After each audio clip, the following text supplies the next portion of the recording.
Assalamualaikum warahmatullahi wabarakatuh. Hai teman-teman, saya Rahmatul Fadilah, NIM 0503192122 dari kelas Perbankan Syariah 3A. Di video kali ini, saya akan menceritakan sejarah yang ada di tempat tinggal saya di Kota Nopan. Nah, apakah teman-teman semua pernah mendengar atau bahkan pernah berkunjung ke Kota Nopan? Tanpa basa-basi, saya akan mengajak teman-teman semua untuk melihat langsung bagaimana sih sejarah Kota Nopan? Apa aja sih peninggalan yang ada di Kota Nopan?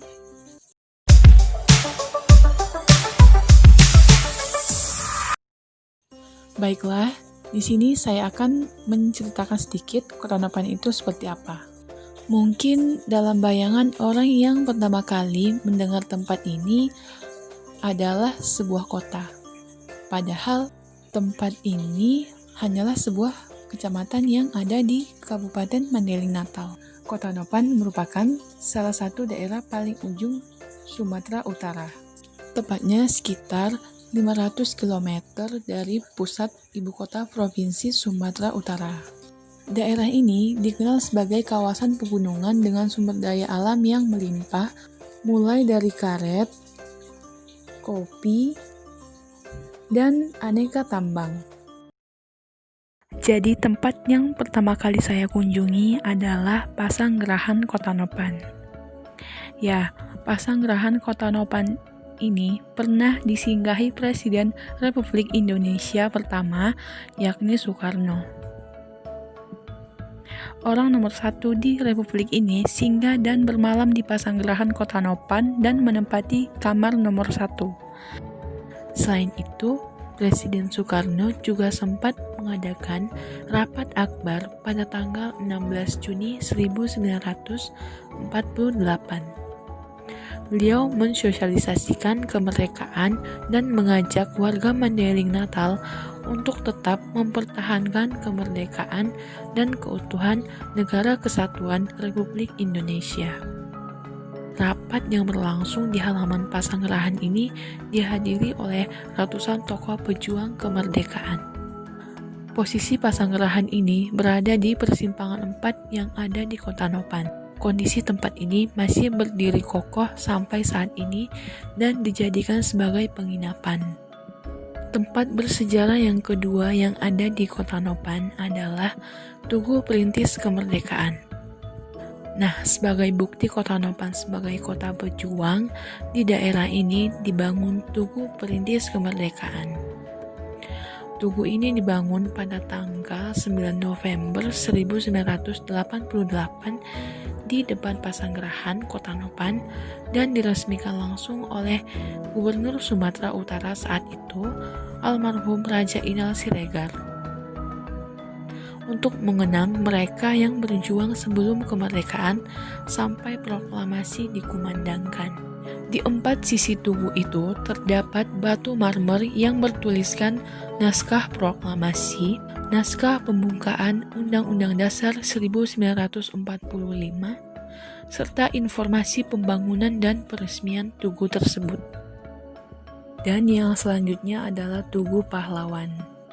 Untuk mengenang para pahlawan kemerdekaan di Kota Nopan, juga dibangun Tugu Pahlawan yang posisinya saat ini ada di depan terminal Pasar Kota Nopan. Tugu Pahlawan ini dibangun pada tahun 1959 dan diresmikan saat peringatan Hari Pahlawan ke-14.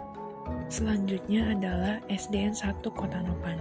Lokasi SDN 1 Kota Nopan ini juga termasuk lokasi bersejarah. Lokasi ini dulunya areal pertempuran pejuang kemerdekaan untuk mengusir Jepang dari bumi Indonesia. Dulunya dikenal sebagai Sekolah HIS Kota Nopan, Sekolah Dasar Bumi Putra. Setelah merdeka, namanya diganti menjadi Sekolah Dasar Negeri 1 Kota Nopan. Nah, jadi teman-teman, itu dia sekilas mengenai sejarah yang ada di Kota Nopan. Bukan hanya tempat atau bahkan peninggalan bersejarah yang hanya ada di Kota Nopan, tapi juga di daerah ini melahirkan para pejuang-pejuang kemerdekaan. Salah satunya adalah Jenderal Besar Abdul Haris Nasution. Tapi sebelum itu, saya akan mencari tahu seberapa tahu warga Kota Nopan tentang sejarah yang ada di Kota Nopan. Apa yang Anda ketahui tentang sejarah yang ada di Kota Nopan? Yang saya tahu tentang sejarah yang ada di Kota Nopan adalah Kota Nopan pernah menjadi tempat Bung Karno berpidato dalam rapat raksasa di Pesanggerahan Kota Nopan pada 16 Juni 1948. Sejarah yang perlu kita ketahui dari Kota Nopan ini, Tugu Perintis Kemerdekaan yang letaknya di depan Pesanggerahan Kota. Yang ada di Kota Nopan salah satunya adalah Abdul Haris Nasution yang tepatnya berada di Desa Huta Pungkut. Jadi itu dia teman-teman jawaban dari para warga Kota Nopan.